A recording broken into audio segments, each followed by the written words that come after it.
Lose something? Got it! Huh? I got a jar of dirt, I got a jar of dirt, and guess what's inside it? Enough! Let them taste the triple guns.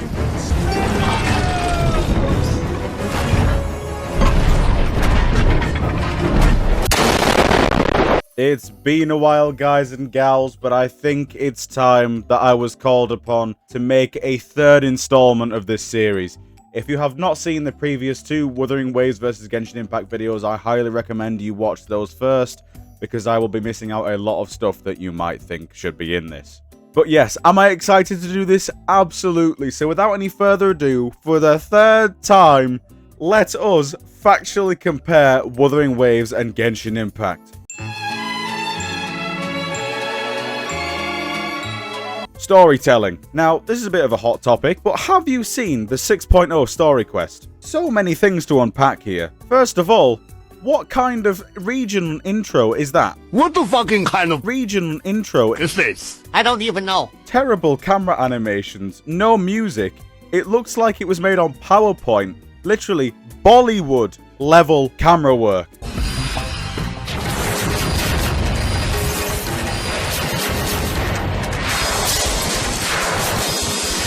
Not to mention the absolute terrible lip syncing in this update as well. And the fact that the quest was 8 hours long. 8 hours with no skip button. I'm good, thanks. I think it's 1-0 to Wuwa.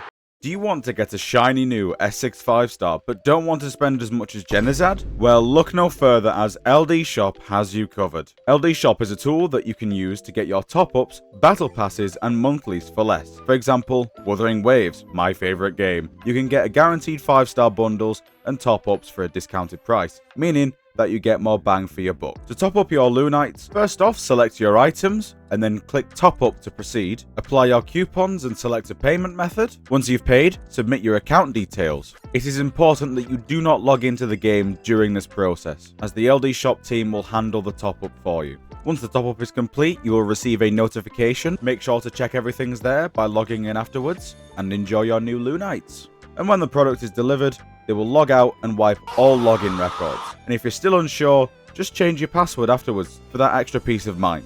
And if you're an avid spender, for future purchases you can always bind your Kuro Games account to your LD Shop account for more convenient top-ups. And just for you guys, newly registered users using my link in the description can receive a massive 15% off coupon with no minimum spend. And it wouldn't be personal if I didn't chuck in a cheeky 5% off bonus when you use my link as well. This means that you can save up to $50 on your Wuthering Waves top-ups. $50! For all my aspiring whales out there, if you spend $80 or more in a month, you can claim a free Lunite subscription. How generous. Just be sure to claim it on the home page if you're eligible. Once again, if you are looking for a secure and reliable way to top up using your Wuthering Waves account for less, use my link in the description and use LD Shop. Now, back to your regularly scheduled programming. Fanbases. Now, if you would be so kind as to direct your attention to this tweet on the screen right now. As we all know, Sevi is a Genshin Impact player that has recently joined Wuthering Waves. So what is one of the most trending tweets on Gacha? Girl, run. Run from what? Infinite stamina when out of combat? Better quality of life? Better combat? But to all you Genshils out there, how are you supposed to run when it's locked behind character constellations? I think it's 2-0 to Wuwa, baby. Pulling experience. Now, I know what you guys are going to say. Oh, it's slot machine versus slot machine. Yes, but at the end of the day, we are comparing two slot machine games. They are both gacha games, so I'm going to compare their pulling experiences, okay? Not only does Genshin have more predatory practices with the weapon banner and everything else, when you finally get that lovely desired 5-star, do you get a nice little animation? No, you just get a splash art of the character and that's it. Meanwhile, in Wuthering Waves, you get a bomb-ass animation that makes you feel so hyped, especially if it's a really hyped character like Kartathea, Frolova, Carlotta. Hell, just look at Augusta's animation. That is crazy. It's just that little bit extra that says a lot. 3-0 to Wuwa. Drip Market Splash Arts. Speaking of splash arts, let's compare Genshin and Wuthering Waves splash arts, shall we? Now, I'm going to put up 3 random Genshin splash arts on the top half of the screen and 3 random splash arts on the bottom half of the screen for Wuthering Waves. Now, in no way whatsoever have I picked these out just to prove a point. I'm picking out the last 3 splash arts here. Now, I am clairvoyant, so I can already tell that it's going to be 4-0 to Wuwa. Quality of life. Again. Now, once again, Wuthering Waves has been adding so much quality of life, while Genshin is adding the most basic of stuff in 6.0. In their 5th year, they are adding stuff that should have been added ages ago. Now get this, they're in their 6.0 update, but they've only just added artifact locking.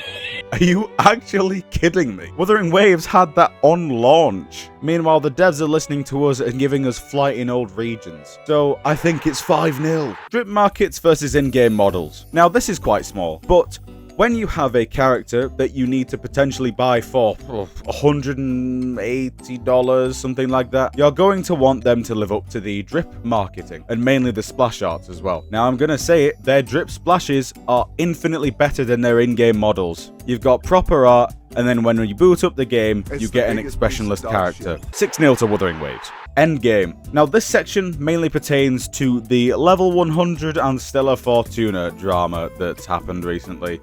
And I'm going to slow the video down now because I have not spoken about this until now. I think this has to be the dumbest thing that they have done in recent times. Level 100 is not really needed in Genshin Impact because the end games are so easy to clear. However, that is not the issue. The fact that it is now in the game means they can slowly balance the end games around level 100 to begin with. You may think, oh, well, surely level 100 is not that bad, right? Wrong. The only way you can get level 100 is by getting multiple copies of a C6 character. I believe it's either 2 or 3 copies to get them to level 100. But oh no, you don't need to use level up materials this time. How gracious. It's almost like endgame players will have millions upon millions of XP to spend anyways. Mix that in with the fact that you actually have to get multiple copies of a character. Mind you, if you want your favorite character to be level 100, you may need to spend another $300 or so, is perhaps so ridiculous that it is just stupid. I don't understand how Hoyo keeps making such idiotic decisions with this game. It's like they're constantly trying to poke the bear and see what they can get away with. And they're getting away with it because we're not hearing about it now. Instead, we're all hearing about the region introduction and how it's terrible. It's just disappointment after disappointment with that game. It is absolutely mental. I don't even need anything in Wuthering Waves to compare this to because it's just an absolute idiotic decision. Wuthering Waves would never do level 100 like that. So 7-0 to Wuwa. And for the last segment in this video, Gooner Bait. Yes, Genshin has been dabbling in the Gooner market. Now, this is not a new thing. They did it with Yaimiko, topless in the bath, and now they're doing it with Lauma, making basically a really voluptuous deer-looking woman and putting it under the guise of the goddess of fertility. Meanwhile, you would see Genshin fans attack Cantarella, calling her the S-word, purely because she was a femme fatale, because that's Cantarella's character. Meanwhile, did they actually have to make the goddess of fertility? I don't think so. Meanwhile, in Wuthering Waves, the faction that Cantarella was from was known for being poisonous and being spiky on the outside. So Wuthering Waves had every reason to make a femme fatale character that was completely misunderstood. And also, the fact that she was overly sexualized was kind of the point as well. It was kind of a bit of irony in there. So, at last, 8-0 to Wuthering Waves. Now, again, I did this in the second video, but let's do it in this video as well. After adding up the first, the second, and the third video, that gives us a total score of 30-0.